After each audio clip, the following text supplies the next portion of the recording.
Selamat berjumpa kembali di channel ini, saudara-saudara yang kekasih di dalam Tuhan. Untuk pembacaan Alkitab dan perenungan kita pada sepanjang minggu ini terdapat dalam kitab Yudas pasal 1 ayat 17 sampai dengan 25 yang berjudul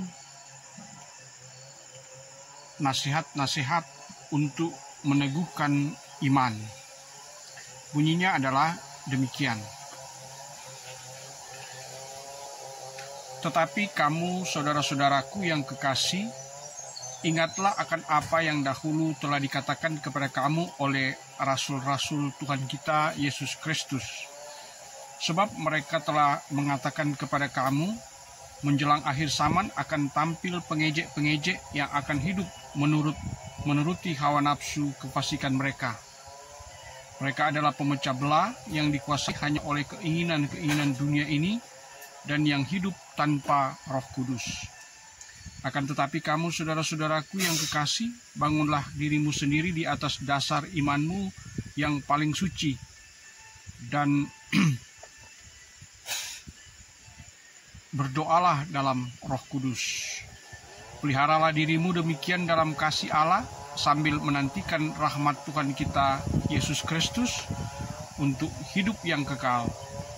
Tunjukkanlah belas kasihan kepada mereka yang ragu-ragu.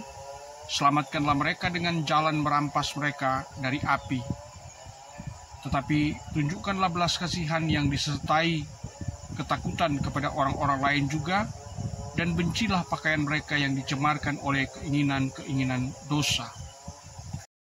Saudara-saudara yang kekasih di dalam Tuhan, tema dalam perenungan kita pada sepanjang minggu ini adalah jangan jadi pemecah belah dalam persekutuan.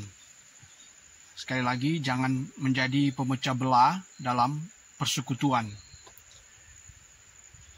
Sebagaimana yang sudah kita baca dan dengarkan dari firman Tuhan tadi yang ditulis oleh Rasul Yudas. Nama Yudas dalam surat ini sudah tentu bukan Yudas murid Tuhan Yesus yang mengkhianati Yesus sendiri. Tetapi Yudas yang menulis surat ini diyakini sebagai salah satu saudara Tuhan Yesus, bersama-sama juga dengan Yakobus. Surat Yudas ini ditulis sekitar tahun 62 sampai 67 Masehi. Dan surat ini ditujukan kepada semua orang percaya, dalam hal ini orang-orang yang percaya di dalam Yesus Kristus. Apa yang disampaikan lewat pembacaan tadi yaitu mengenai kewaspadaan kita terhadap orang-orang yang menimbulkan perpecahan di tengah jemaat, baik dalam kaitan dengan ajaran-ajaran sesat maupun juga bentuk-bentuk lain yang mungkin bisa menyebabkan perpecahan di tengah jemaat atau di tengah persekutuan gereja. Dalam kaitan dengan persekutuan gereja Masih Injili di Minahasa, kita telah banyak belajar dari berbagai pengalaman bahwa pemecah belah itu bukan saja datang dari luar gereja, tapi juga bisa datang dari dalam gereja sendiri.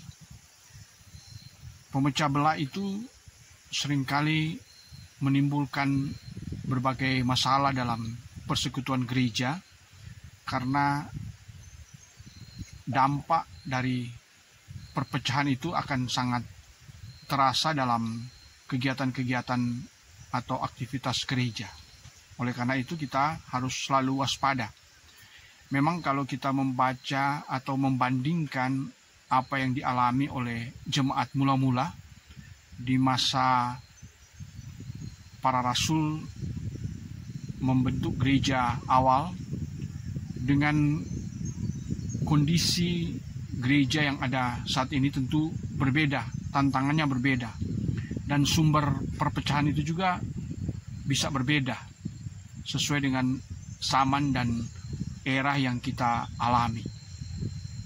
Berkaitan dengan masalah pemecah belah ini, kita bisa rasakan dalam kehidupan kita sehari-hari. Ada banyak oknum-oknum yang mungkin datang dari luar gereja yang menawarkan ajaran-ajaran baru, menawarkan ajaran-ajaran yang justru timbul dari penafsiran masing-masing.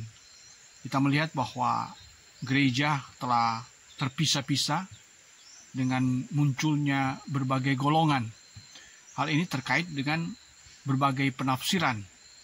Jadi setiap kelompok, setiap orang, setiap oknum-oknum tertentu dengan pemikiran-pemikiran dan penafsiran teologisnya yang berbeda-beda, bukan tidak mungkin akan menyusup juga dalam persekutuan gereja dengan membawa ajaran-ajaran yang justru lebih banyak pada ajaran-ajaran yang palsu. Dan karena itu kita juga mengenal nabi-nabi palsu, di mana ajaran-ajaran mereka bergeser dari ajaran iman. Dan karena itu apa yang kita pelajari di dalam pembacaan tadi mau mengingatkan kepada jemaat pentingnya suatu keutuhan persekutuan dengan mewaspadai munculnya berbagai ajaran-ajaran yang menyesatkan. Apalagi juga dalam lingkup Gereja Masih Injili Minahasa yang akan melaksanakan pemilihan pelayan khusus di bulan Oktober mulai dari aras jemaat. Tentu akan muncul juga kepentingan-kepentingan oknum-oknum yang mungkin mendambakan satu kedudukan jabatan gerejawi hanya untuk keinginan sendiri, hanya untuk kesombongan, hanya untuk mengejar suatu jabatan agar bisa dihargai di tengah jemaat atau masyarakat. Hal-hal ini tentu akan mengganggu persekutuan bila para pelayan ini memiliki ambisius. Orang bisa saja berkeinginan untuk menjadi pelayan, tetapi keinginan itu seharusnya dilandasi oleh keinginan untuk benar-benar mau melayani Kristus, bukan untuk kepentingan pribadi atau kepentingan kelompok. Dan masalah-masalah yang pernah dialami di saat-saat pemilihan pelayan khusus, di mana seringkali juga menimbulkan perpecahan, hendaknya menjadi perhatian bagi Gereja Masih Injili di Minahasa agar proses pemilihan ini berjalan sesuai dengan kehendak dan otoritas Allah. Dan kita mendukung upaya-upaya yang dilakukan oleh gereja agar pemilihan pelayan khusus ini berjalan dengan baik, sehingga orang-orang yang terpilih nanti benar-benar melaksanakan tugas pelayanan itu untuk memuliakan nama Tuhan. Demikianlah perenungan kita saat ini, kiranya menjadi berkat bagi kita sekalian. Dan untuk jemaat, untuk teman-teman yang belum subscribe channel saya ini, silakan di-subscribe agar kita selalu membagi dalam berbagai bentuk. Dalam hal ini berbagi dalam pelayanan kita masing-masing.